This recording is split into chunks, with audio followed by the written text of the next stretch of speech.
कमी होते अशी शिवसेनेची त्यावेळीची भूमिका होती. आता देखील मुख्यमंत्री पदाचा चेहरा आपण डिक्लेअर करावा अशी सांगितलं त्याचं उत्तर दिलं मी आता. राज्यभर तुम्ही फिरता, काल पण तुम्ही भाषणात म्हटलं की आम्हाला परिवर्तनाची संधी आहे महाराष्ट्रात. तुम्ही फिरतात महाराष्ट्रात, तर काय परिवर्तनासंदर्भात आपले काय होईल परिवर्तन किंवा काय? सरळ असं दिसतं की आज ज्यांच्या हातामध्ये जे देशाचं आणि राज्याचं प्रशासन आहे, सत्ता आहे, तिथं लोकांचा विरोध आहे. आता लोकसभेच्या निवडणुकीमध्ये सातत्यानं प्रधानमंत्री सांगत होते 400 पार. ते 400 पार हे घडलं नाही. ते शेवटी 230, 232 अशा जागेवरती येऊन पोहोचले. आणि सरकार बनवायला सुद्धा चंद्रबाबू आणि नितीशची मदत नसली तर सरकार झालं नसतं. ही अवस्था त्यांची आलेली. लोकांनी त्यांना त्यांची जागा दाखवली. तीच गोष्ट राज्याचा प्रशासन कारभार ज्या पद्धतीने चालतो ते पाहिल्याच्या नंतर महाराष्ट्रात सुद्धा आम्हाला असं दिसतंय लोकांना बदल हवा आहे.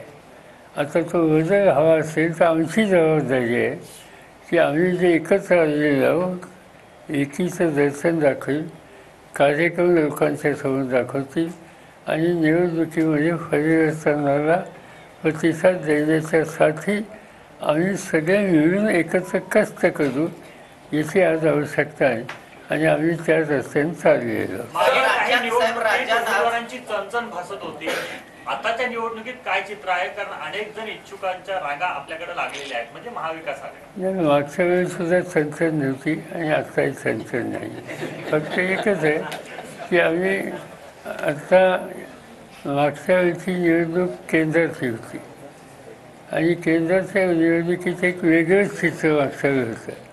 निवडणूक सुरू झाली त्यावेळेला तुम्ही लोकांनी एक चित्र असं तयार केलं की मोदी आहे तो नामुमकिन आहे अशी भूमिका लोकांच्या समोर मांडली आणि त्यावर मोदीशिवाय दुसरा पर्याय नाही असं एक चित्र निदान उभं झालं होतं. ते वास्तव नव्हतं.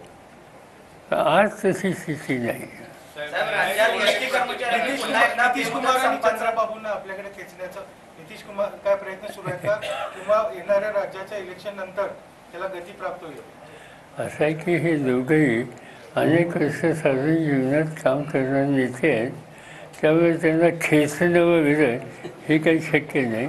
हा निर्णय त्यांना घ्यायचा आहे आणि आत्तापर्यंत अनेक प्रश्नावर आपला स्वतंत्र वृद्धीचा निर्णय घेण्याची पद्धत या दोघांनी दाखवलेली आहे. बघूया आता पुढं काय होतं. पुन्हा एकदा संपाचा हत्यार उपासलेला एसटी कर्मचाऱ्यांनी बेमुदत संप त्यांनी सुरू केलेला आहे. सरकारबरोबर बैठक देखील झाली पण ती निष्फळ ठरलेली आहे आणि ते संपावर ठाम दिसत आहेत विलिनीकरण आणि अन्य मागण्यासाठी जे सरकारनं त्यांना आश्वासन दिलं. असं की आता आज सकाळीच माझ्या वाचण्यात आलं की मुख्यमंत्र्यांनी आज बैठक बोलवली आहे. त्या बैठकीतनं हे काही मार्ग निघाला तर आनंद.